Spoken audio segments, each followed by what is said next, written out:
I was raised in a very hypocritical mega church where, money was the thing we discussed every week. And then there was a fun sermon that made you feel good. And then everyone went home and then completely ignored those teachings in their lives.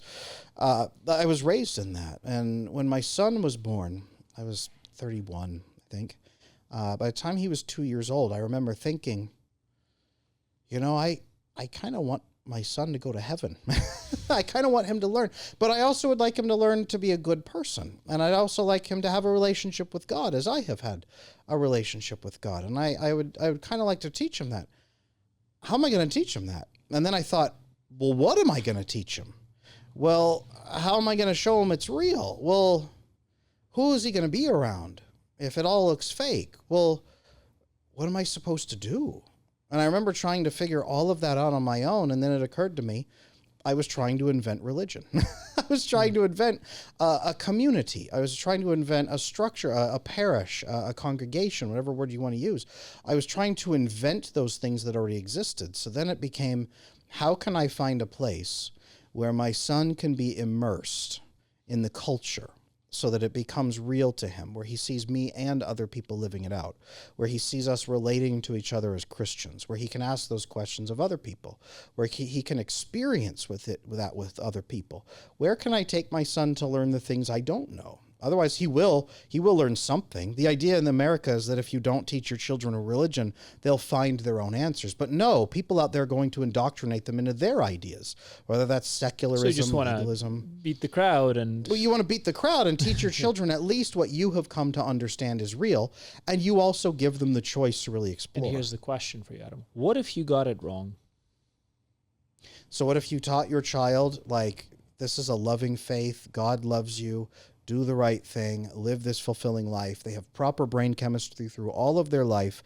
They live with true fulfillment. And at the end of their life, they die thinking, I have lived a good life. I have built a good family. And now I'm going to go be with God. And they're at peace in their final moments. What if you get that wrong?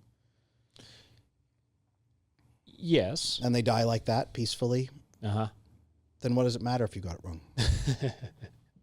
It's a fair point, right? And this is actually a fair point because we are not obliged from an ethical standpoint to never be wrong and to only teach our children the truth. In fact, every attempt to do so seems to fail. Every time we try to teach kids the absolute truth, they find a way to break it, right? And this idea that we simply have to do our best and act based on what we know and to deliver the information to our best ability, based on our best ethics, seems to be sufficient. That seems to be the expectation. In fact, children tend to be forgiving of you trying earnestly and failing, and them augmenting your knowledge and improving upon your knowledge, as long as you're open about it. Mm-hmm. Are you open about this with your son? Oh and my your goodness! kids? I tell my son, question everything I tell you, and especially about faith and religion, because if God is true and if God is real, then there are answers, and we need to seek them out. So your questions,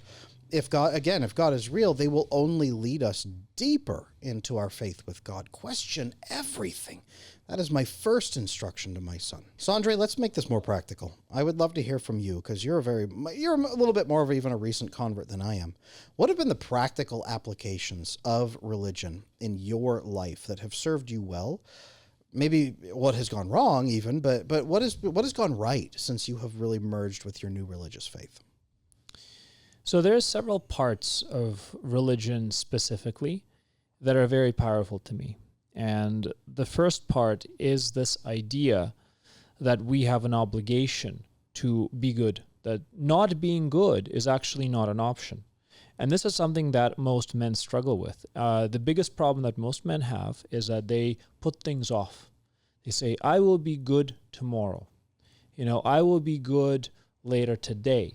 There isn't really a pressure on them to come in and say, I must now act in the best possible way to achieve some form of connection with some form of ultimate goodness, right? And if you do not have that drive, and you live a regular life, you're stressed out with work, or there's obligations, or you're caught up in your feelings, what's really there to keep you going? What's really there to motivate you to improve if you have no accountability? And if the highest entity you have accountability to is yourself, you also tend to show yourself a lot of slack. You tend to give yourself a lot of slack.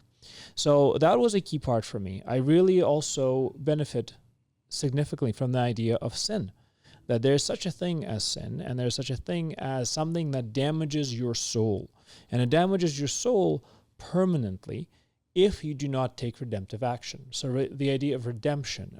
In Christianity, for me, the beauty of the figure of Christ is lies specifically in the leadership by example, in the leadership through service, in the leadership through unconditional love, where something that has everything said everything for somebody who has nothing and is not deserving of it, in an attempt to show them that they truly love them with no expectation, but at the same time holding them accountable to do better.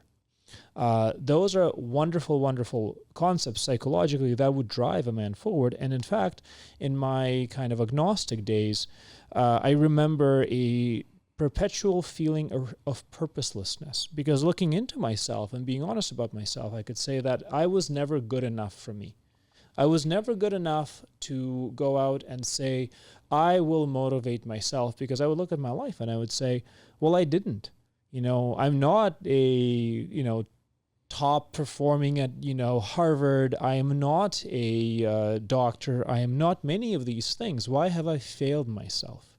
And this reflection of why I failed myself really came to the idea of I've actually lived in an improper life. If you like this clip, I know you're going to enjoy the full episode. You can watch it right here.